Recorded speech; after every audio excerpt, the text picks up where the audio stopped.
This is Robin Blackstone, and I am bringing to you a Substack entitled 60 Years of Knowing. This is part of the Trajectory Engineering Papers, and the full count can be found on SSRN or Kanodo. Trajectory engineering is a new discipline, a set of methods, infrastructures, and governance arrangements required to observe, model, and intervene on the propagation of human disease and health through time. The unit of analysis is three interacting domains: biological, environmental, and cultural. The scale is the population. The resolution is the individual. This was recorded for Substack that will be released on Tuesday, April 28th, 2026. What 60 years of partnership taught us about the trajectory of diabetes in one community and the infrastructure that was not yet built to bend it. Mid-2000s, in a downtown building on the campus of the National Institutes of Health's Phoenix Epidemiology and Clinical Research Branch, I walked into a room I had not expected to be packed. I'd been invited to present a small series of cases in which the trajectory of diabetes had bent. Members of the Akamil Oodum community, historically called the PIMA in the medical literature, whose disease of diabetes had remitted after intervention. The Akamil Oodum had been studied continuously by NIH for the genetics and epidemiology of type 2 diabetes for over 60 years. I asked the colleague who had organized the talk why so many people had come. The answer, as I remember it, was, "We have been studying diabetes for years. You are telling us, after a laparoscopic gastric bypass, that surgery can reverse it." 60 years. The most studied population in the world for the genetics and epidemiology of type 2 diabetes. Voluminous publications, real and lasting contributions to human knowledge. For most of those 60 years, the population scale trajectory of the diabetes in the community did not bend. Individuals who took up the lifestyle and metformin regimens of the diabetes prevention program, itself a finding this partnership produced for the world, saw their personal trajectories bend, with a cumulative benefit that attenuated over the decade, plus follow-up of the DPP outcomes study. The community's population scale trajectory of obesity and type 2 diabetes, by the partnership's own measures, continued to be impactful to the community. While the numbers in adults remained stable, the numbers in adolescents grew. Both findings make the same point. A discovery without the financing, governance, and continuous intervention infrastructure to sustain it does not hold the trajectory it briefly bends. The federal diversion of the Gila River in 1924 and the food system that diversion produced were outside the reach of any single research program. The financing instruments that could have funded a remedy did not exist. Neither did the governance instruments that might have made the remedy legitimate. This is the failure mode I write about first in the prospectus, and it is a failure of infrastructure, not of people. The system was optimized for discovery, and the people inside it gave careers to that work. What the system was not built to do, and what trajectory engineering is proposed to do, is connect what is learned about an individual's trajectory and what is learned about a population's trajectory to the financing and governance authority that could bend the root cause. The Akamil Oodum are not the only example of that gap. They are the clearest. I have been thinking about this for almost 30 years. As a second-year surgical resident in 1989, I wrote an essay I called Eco-Democracy. My mentor at the University of Colorado, Gregory von Stigman, MD, read it on call one Sunday, handed it back, and told me, in his way, that it was interesting, something to pursue in the future. But I was a surgical resident, and I should finish my training. He was right. I did. And the decades since taught me what the essay had only intuited. The teacher I have lived with is metabolic and bariatric surgery. Walter Porres first showed in 1987 and definitively in 1995 that a mechanical change in the gut can put type 2 diabetes into remission. Years later, working with my own data and that of others, I wrote that complete remission of diabetes after gastric bypass was measurable across multiple definitions: hemoglobin A1C, fasting glucose, medication status. The paper was at first rejected before it found a home. It was a difficult claim to make at that time. The mechanism is now well characterized and is multifactorial. Rearranging the anatomy of the gut in either Roux-en-Y gastric bypass or intestinal bypass operations alters incretin hormone signaling, most notably enteroendocrine L cells in the distal small intestine produce GLP-1, PYY, and oxyntomodulin at levels the intact anatomy cannot. And the surgery also changes bile acid signaling, gut microbiota, and the duodenal signaling that had been suppressing insulin secretion. Today, GLP-1 receptor agonists, semaglutide, liraglutide, tirzepatide, have confirmed at scale what the operating room saw first about the incretin pathway. What that arc teaches is not a procedure. It's an epistemic loop. We did not understand the incretin pathway and then design the operation. The operation revealed the pathway. Pharmacology then took the lesson and scaled it. Intervene, learn the trajectory, generalize the mechanism, scale it. That sequence, not surgery, is what trajectory engineering formalizes. And surgery is one teacher of trajectory bending, but not the teacher. Public health teaches the same lesson at species scale, and at this moment, teaches it twice. Measles was declared eliminated in the United States in 2000 through sustained MMR vaccination at the threshold the population scale math demands. It has resurged where coverage has fallen below that threshold. A trajectory bent by infrastructure can be rebent by its withdrawal. The discovery is real and works at scale. What holds the trajectory is not the discovery. It is the continuous infrastructure to sustain it. Environmental remediation teaches it across generations. Lead abatement in housing prevents a child's IQ loss and a grandchild's cardiovascular and renal complications 50 years from now, a dividend no actuarial model on this continent has ever priced. The exposure is environmental, the consequences are biological, and the cost-benefit asymmetry, high upfront expenditure, decades of avoided downstream cost, is precisely the structure of the financial instrument this set of papers will propose. Continuous physiological monitoring teaches it within a single life.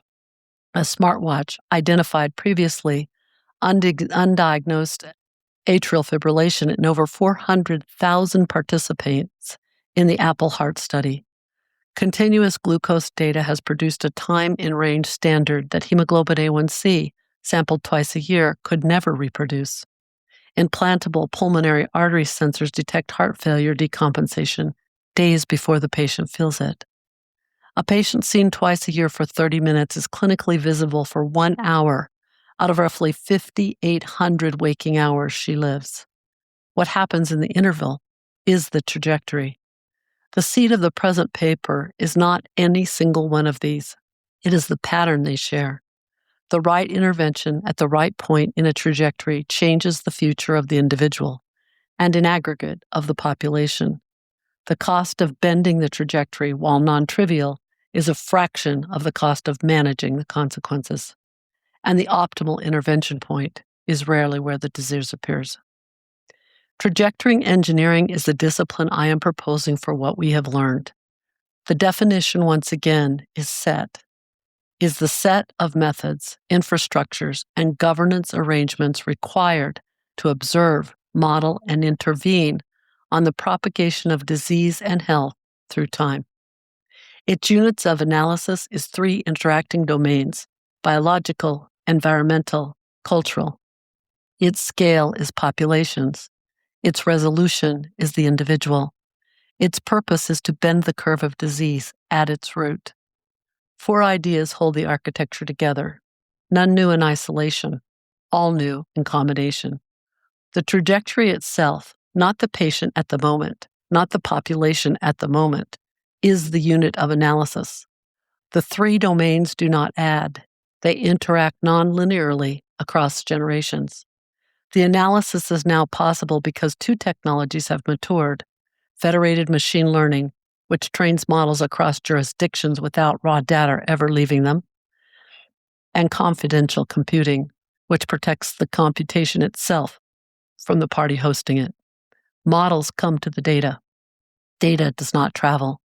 And the instrument capable of carrying the 3 domains across a lifetime in the patient's own language on a financial footing that scales is a clinician AI, Dr. AI, working alongside human clinicians inside what I call the triangle of trust: a human principal, a human health ally, and Dr. AI, each authorizing the next. A name for what we have been doing without a name, and a frame inside which the work that follows can be financed and governed. The financing instrument required does not currently exist. I propose it in the prospectus and call it the Health Trajectory Benefit, a contractual commitment issued by a national health system or international reinsurer, priced against the projected reduction in population scale disease burden over a generational horizon rather than a single fiscal year. Its dividend is real, large, and currently invisible to every existing actuarial model, structurally analogous to the International Finance Facility for immunization. The instrument converts future government commitments into present cash to fund the conversion from rescue health, sickness summoned, to pulse health, trajectories continuously observed and corrected in advance of disease. The government instrument is also new and is called Federated Sovereignty. The historical record on health data, Tuskegee, Havasupai, Henrietta Lacks, the Akamil Odom themselves, the San Jimon, the Tasmanian Aboriginal samples, the Maori data sovereignty cases, is unambiguous. A planetary data commons constructed without an architecture of legitimacy will be abstractive, and history will record it that way. Federated sovereignty specifies 6 non-negotiables. 1. Raw data never leaves the jurisdiction that produced it. 2. Benefits flow back to the contributing communities. 3. Consent is specific, revocable, and in the contributor's own language. 4. The right to withdraw is real and forward-looking. 5. No germline modification is permitted within the architecture, and the history is named, not glossed. These are load-bearing. I want to make the political claim that follows from this honestly because the rest of the work depends upon it. Every functioning polity already defends 3 physical governance domains: air, water, and food. Each has an enforcement infrastructure. Each has a regulator. Each has a public expectation that the state will hold the line. The body is the 4th. A state that regulates the particulate count in the air, the chemistry of its water, and the adulteration of its food, but does not organize a comparable defense of the biology, culture, and environment that meet in the body, has not completed the task its citizens entrusted to it. Trajectory engineering, the health trajectory benefit, federated sovereignty, and the political philosophy I called eco-democracy in 1989, and now call eco-democracy, are the instruments of that 4th domain defense. The body treated as infrastructure, worth defending is at the same level of seriousness as the 3 already named. In the United States, the work that follows is harder than anywhere else because the dominant player of non-public health care is the employer. In any American primary care practice, you will find a mother of 2 who has held off on a better job for 8 months because her daughter's asthma medications are on her current employer's formulary and not on the next one. The proximate cause is the formulary. The underlying cause is that the architecture uses her daughter's medication as leverage against her labor mobility. The health trajectory contribution makes that arrangement obsolete. The dividend lands in the household, wages restored, coverage that travels, care weighted toward bending the trajectory rather than being rescued from the end of it. And on the public balance, with national health spending closing some fraction of the gap from 17% of GDP toward the OECD peer average of 10, honesty requires naming the loser. The primary loser is the intermediary structure: insurers, pharmacy benefit managers, formulary brokerages, and benefits administrators whose revenue depends on the inefficiency of the current arrangement. That is the work for the United States. The United Kingdom can overlap the same instruments used here onto an existing general taxation substrate.